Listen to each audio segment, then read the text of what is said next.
Let us continue from where we left off. We're going to read the next chapter of this book. It's called Bound to Blood and Moonlight. It's a good werewolf billionaire romance.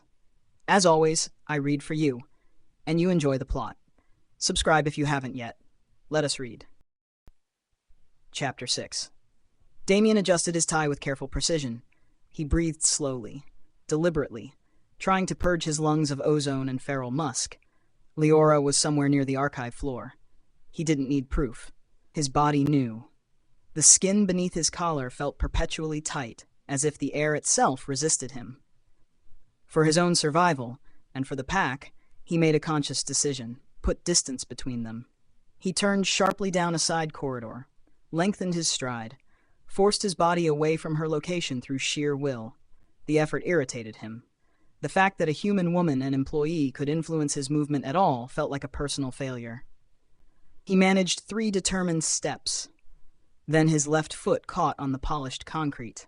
His stride broke. He stumbled with a muttered curse, barely catching himself, only for his feet to jerk backward as if yanked by an unseen force. This wasn't hesitation. It wasn't choice. Momentum surged violently in the opposite direction, dragging him toward her. The wolf locked onto her scent with brutal precision. A sharp, metallic taste flooded his mouth. Dread surged up his spine. His control faltered. The wolf rose, fast and hungry, beneath his ribs. Not again. I'm losing this. For the first time in years, the wolf spoke, not with dominance, with need. A fractured syllable echoed through his mind. Lie. Liora slipped through the slightly open security door and stepped into the dim archive room. She craved the quiet it promised. Her chest still felt bruised from the blackout, the disembodied voice, and Damian's terrifying silence afterward. The air inside was cooler, heavy with dust and aging paper, and instantly her pendant warmed against her skin. The smooth metal radiated steady heat, not painful, persistent. The sensation snapped her out of her haze and into sharp unease. Why does this room feel alive? The pendant had belonged to her father. It had only ever reacted when something unnatural was close. Now it pulsed softly against her sternum. Relentless, deliberate. She tried to draw in a steady breath, but it came out shallow, uneven. Panic crept in as she realized her breathing was changing on its own, falling into a rhythm she wasn't choosing. Deep inhale, ragged exhale. It wasn't hers. The cadence felt heavy. Close. Her pendant pulsed again, unmistakably synchronized with someone approaching from a distance. The invisible tether in Damian's gut tightened into something painful. The pressure around him thickened, like the air before a storm. Charged, unstable. His vision blurred faintly with gold. He spun and braced his shoulder against the nearest wall. Planted his feet wide, forced his human weight against the pull. The effort was humiliating. His alpha instincts buckled beneath the magnetic force drawing him toward her. Then fear struck. Sharp, electric. Not his. Hers. The sensation slammed into him without warning. A sudden spike of panic that didn't belong to his body, but flooded it anyway. He sucked in a breath, the sound tearing low from his chest. She was afraid. At a distance. The vulnerability hit him like exposed flesh. He growled under his breath, hating that he could feel her so clearly. The vibration under his skin was no longer background noise. It was a countdown. The floor shifted beneath her feet. Not a quake, just enough instability to make the solid concrete feel briefly unanchored. A low hum vibrated upward through her soles and into her spine. Disorienting. Wrong. She threw out a hand and gripped the metal archive shelf. Her fingers bit into the cold edge. Am I losing my mind? When she opened her eyes again, the air itself looked distorted. For a split second, ancient pack symbols flickered across the wall, intricate, translucent, marks glowing faint gold like reflections on wet pavement. The moment she tried to focus, they vanished. Then she saw him. Damian rounded the corner into the narrow hallway. Jaw clenched, shoulders still pressed to the far wall, as if he'd been holding himself back. As he stepped fully into view, a single symbol flared behind him. White-hot. Brilliant. Then it disappeared. The air snapped taut. They stopped a few feet apart.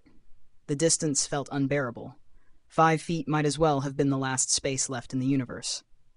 Liora's chest ached as an invisible force tightened between them. It overrode her fear with something deeper, more involuntary, She couldn't move. She couldn't breathe correctly. Their breathing locked together. Her ragged exhale matched his tense inhale. The next breath belonged to both of them, perfectly synchronized. Her pendant glowed faintly when he came within 3 steps, a gentle, steady warmth against her skin. Not burning, just there. Damian stiffened as if struck. His head jerked back, fighting the connection. His scent, pine, heat, danger washed over her. Her knees weakened. His lips barely moved. "Why do you smell like—" He broke off, the conflict written raw across his face. The tension became suffocating. Liora broke eye contact and stumbled backward. Her heels struck the wall behind her. The movement didn't sever the connection. It only sent her heart rate spiraling into frantic overdrive. Across the space, Damian flinched violently. Her fear hit him like a physical blow. His body convulsed as pure instinct overrode denial. His eyes flashed gold for half a second. Lethal. Protective. Terrifying. The wolf surged, aiming itself at her defense against a threat that didn't exist. The instinct to protect collided violently with the command to run. He chose duty. He chose the pack. He chose the warnings of the elders. Damian stepped back sharply. The movement was aggressive, defensive. His fists clenched hard enough to carve crescents into his palms. His jaw locked as he buried the pull beneath ice-cold fear and memory. The gold vanished from his eyes. He saw Liora shift from drawn to guarded, watching him like he might break her. The hum in the air didn't dissipate when he stepped away. Reality itself felt unstable, resisting the distance. His throat burned as he forced the words out. "Stay away from me." The instant he pulled back, the air turned colder. The magnetic tension collapsed into sudden emptiness. The words hit like electricity. Not anger, not rejection. Fear. She watched him turn and walk away. His movements rigid, his shadow swallowed by the archive gloom. Her breath left her in a shaky rush. It sounded like defeat. She couldn't feel him anymore, only the cold absence where his presence had been. Slowly, she pressed her shoulders to the wall, creating space that felt more emotional than physical. The lingering warmth of her pendant was the only proof he'd been there at all. The hallway stayed cold, but the scent of pine and ozone lingered stubbornly in the air. She covered her face with her hands, the truth finally breaking through the panic and the impossible pull. "I'm trying,"